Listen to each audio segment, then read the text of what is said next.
few days. So I had an opportunity to ask John firsthand, and I took it on my own to say, you know what, I'll ask the question that will either. Heck, I may have upset them last week with my question. Maybe I can advance the story this week with a tough question. And I just said, John, is there any percentage chance that you will trade Nick Bosa? And before I could even really get the words out, he's like, none. That was pretty simple. And it was, some people thought he was mad. I don't think he was mad. He wanted to put that thing to bed. When Shanahan was asked about a trade of Bosa, he wasn't as direct, but basically said the same damn thing. They're not trading Bosa. If you believe the latest from Jason Dumas, who covers the Niners for Cron, which is a local TV channel here in the Bay Area, Jason, who may have some sources, says that the Bosa deal will get done in the next few days. There's been reports that he could be traveling out to California at any moment and that this thing could be just around the corner. If indeed he can sign in the next few days, I think it's no harm, no foul. I didn't want him in camp all summer because of the injury potential, and so I'm okay with him not being there. But it's now really, we're at the end of August. Tomorrow is September 1st. And I'll throw it to you guys this way. Is the Nick Bosa holdout, is it officially hurting this football team, or are we not there yet? Oh, hurting?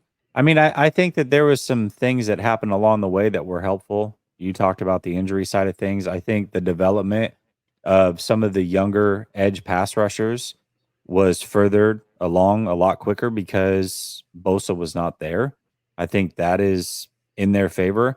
But then it comes down to what I just talked about, which is Wilkes has not had a chance to work with Bosa. And I do think that that is a little bit important. I mean, I think Wilkes is a good defensive coordinator. I think Bosa is a hell of a player, but it would be nice to have some continuity going into this thing for sure. Also, Bosa we know is going to be in great shape, but you do kind of worry once you get this late. Does he get a nagging like soft tissue injury? Are those things avoidable when you've really sat out most of camp and those competitive snaps haven't been there? So I'll say that, and then I'll answer the question. Should they trade Bosa for 3 first rounders? If they're going to trade Bosa, you can't do it now. Now is too late. You're a win now team. It would have had to have been done at the draft, or it has to be done next offseason. Maybe this thing lingers on to the end of the season. You're unable to make a deal. He comes back week 8, so he accrues a full year, and you franchise tag him and get rid of him then.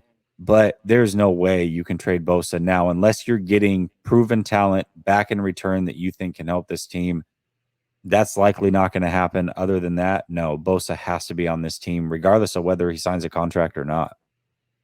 Yeah, I mean, who I'm would 100. even want Nick? I mean, everybody wants him. Not to interrupt you, Sure. Fish, but everybody Go ahead. wants Bosa. But who can really afford a guy at that price tag at this point in the calendar? Right? It's we're at the. I mean, how many teams? If we looked up under the cap, how many teams would have the kind of cap room to accommodate a Nick Bosa contract if they could even satisfy the 49ers in a trade? I think it would be more than you would be shocked because his cap hit probably once he signs the extension for this year won't be that bad. And so teams can fit him in this year, and then it's about how do you bargain for the future. But damn, if you have Nick Bosa, I'd rather figure the problem out with the future salary cap with Nick Bosa than without him because of how good he is. And I think Jesse hit it on the head. Like, I think there's absolutely no point and no value, especially with where the 49ers are in terms of what their team needs to trade him at this point. And in terms of, has he gotten to the point that he's hurting the 49ers? No, not yet. It has not been a public distraction this entire offseason, which has been a good thing. But now it's August 31st. This was my deadline for him because this was when Aaron Donald happened to sign in 2018. So I gave the state significance because the Rams went to the Super Bowl that year. Now that he's not signed, if it becomes more of a national conversation and he doesn't get signed before the week of week 1, then yeah, I do think it's at a point where it would be hurting the 49ers because they need Nick Bosa the week going into week 1 because they need Nick Bosa to play week 1. They need Nick Bosa to play week 2. They need Nick Bosa to play week 3 and so on. And so I think that's when it would become a negative situation for the 49ers. If Nick Bosa misses a game, or even if he signs next week and they don't want to run him through because he's had a short, abbreviated week of practice and had to go through the contract thing, even then I think it's a miss because, again, this is their best player. They need him on the field in every single game, and it sucks if he's not playing even one game, even if he's signed. John put it to bed, said they're not going to trade him, but they don't want to trade him. But I'm sure. Let's say he wants. Haberman and Middlecoff were discussing this the other day. What if he wants 100% of his contract guaranteed? What if he wants? What's the record for guarantees? Vish, is it or Jesse? Isn't it like 80? 102 guaranteed, 80 million fully guaranteed. Is that Donald? For non-quarterback TJ Watt last year. TJ Watt, 80 million. The 102 of guaranteed is Joey Bosa, oddly enough, but that's not fully. Yeah. What if he wanted 130 or 150 guaranteed? And just ridiculous guarantees. Would you then change your tune? Or would you just let him sit? And then is there a team out there that you think could come knocking for him? To me, the only team that I think, when I'm just looking at it, that made any sense, he's a Florida guy. So I could see the Dolphins, who didn't want to pay Christian Wilkins. Would you take Jalen Phillips, Christian Wilkins in a first? Oh, yeah. Yeah. You would? Yeah. Christian Wilkins a lot of people player. Jalen Phillips is on his way to being that kind of player. And a first? Are you kidding? That's like two firsts and... Yeah, it's like 3 firsts. Yeah, plus basically a first, and then for Nick Bosa, yeah. But the way the Niners talk about this player, you would think that, man, there's no. It would take a monumental type deal.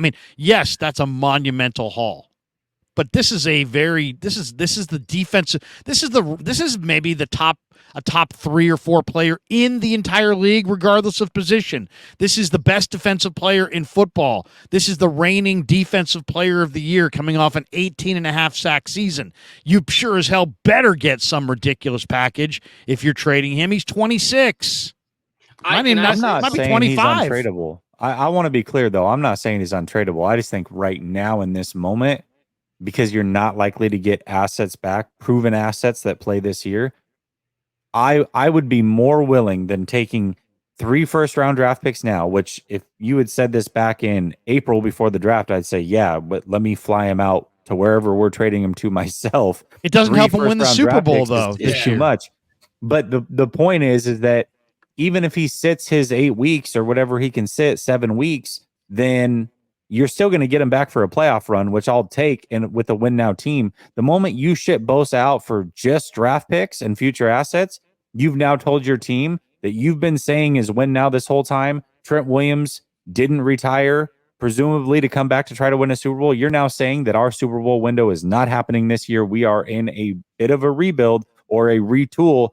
Good luck. We're not winning a Super Bowl this year. They can't do that. They absolutely cannot do that.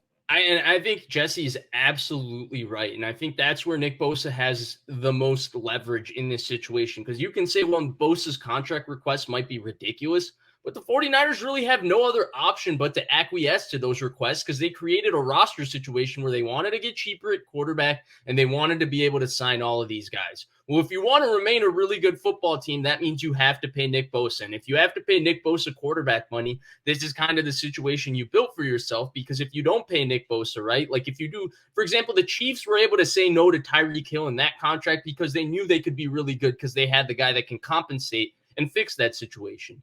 The Niners have no compensation for Nick Bosa. There's no plan B that we're going to be a really, really good football team because of these 8 things if Nick Bosa doesn't show up week 1. And that's where all his leverage exists.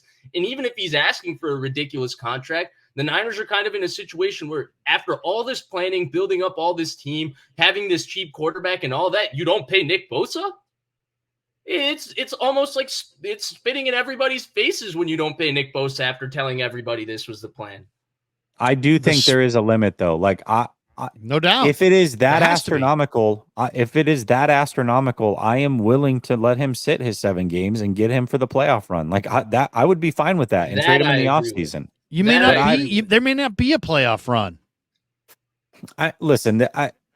The defense did pretty damn well in 2020 with a lot more injuries than just Nick Bosa.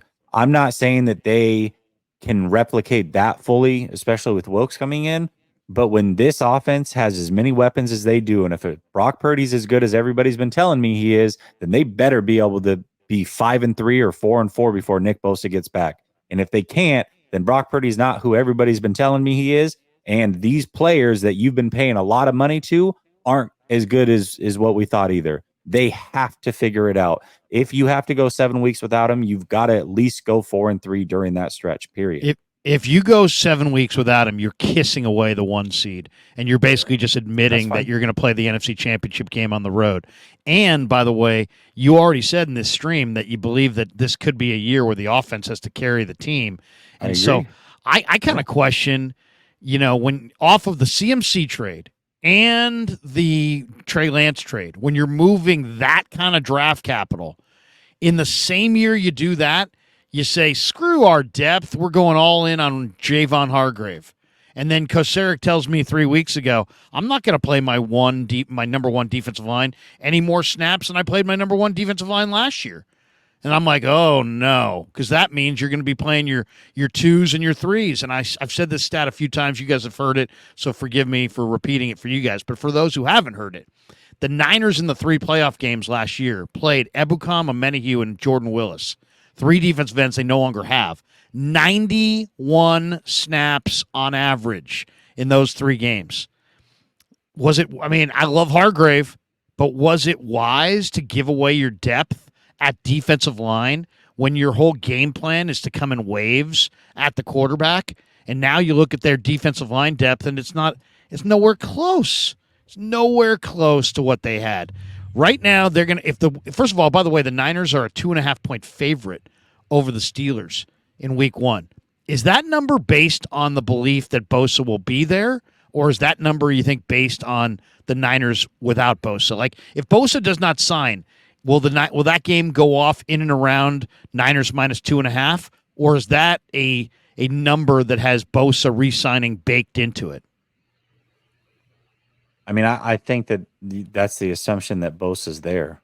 But under the scenario that I laid out, if you're not going to meet the demands of Bosa, and I do think there's a limit to those demands, and you do have to go the 7 weeks or so without him, then that means you better go get another edge, a proven edge, maybe an older edge, somebody that can give you 20, 30 pass rush snaps a game. But if that's what you have to do, then that's what you have to do to fill the gap until he gets back. I mean, Willis just became a free agent, I believe. I don't know if he got picked up. You can bring him back, but there are guys out there like, JPP. Again, these are not Bosa level guys. I'm not trying to sell it as if they are, but if you just need somebody Melvin for Ingram. a couple weeks, Melvin Ingram, JPP, Dunlap, those types of guys, they are out there. So if that's what you have to do, then that's what you have to do. But if the other alternative is you're giving him 100 fully guaranteed and 35 million annually, I think you got to pause a little bit. You can't just hand over the money in that scenario. Yeah, I'm 100%. I feel like I've agreed with Jesse a lot today. My goodness, but I am with Jesse right here. You guys are like a father-son team over here. Yeah. Wow. Whoa. Somebody on this show is referred to as Kevin's dad. But yeah, you guys are in lockstep. But don't you agree? Like, there's no way the Niners can be favored on the road at whatever they call it now, what used to be formerly known as Heinz Field, right? Without Nick Bosa, right? Like, yeah, I mean, to me, you got to have. I think that number has Bosa, the expectation that Bosa is going to be there, all kind of cooked into it. It makes. I'll say this: it makes me nervous. It makes me nervous that they use their D line the way they have, and they went so top heavy, and now they don't have their top guy signed. So it's like, it's the proverbial lose-lose situation. I do think he's going to sign, though. I really do. You do? We're obviously having a lot of hypothetical conversation here. And, maybe the hypotheticals become real. But in my heart of hearts, in my gut, I think he's here for week 1. I do. And I think he's signed a long-term deal by then. But, we'll see. We're definitely getting close. We're getting a lot closer than I feel comfortable with. I'll say that.